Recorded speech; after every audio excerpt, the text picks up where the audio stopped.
So I wanted to share just a concept about focus.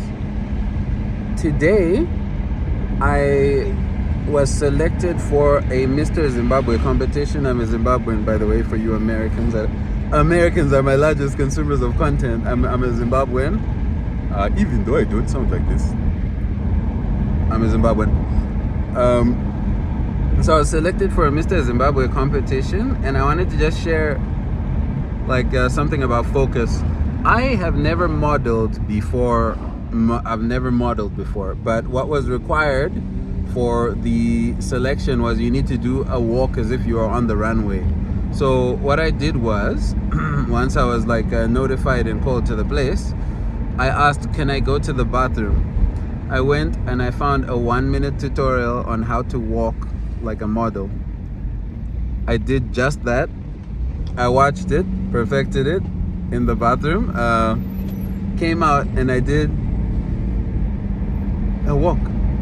And I was a model. And the judges found it satisfactory that I'm now a selectee. The reason that I'm pointing this out is you can think too much about it when the very first thing that you find is what's going to make you win. Sometimes it's just that very first tutorial. Sometimes it's just as simple as, okay, I'll just learn how to do it. And you can win from your very first attempt. That's my very first time being a model as an adult.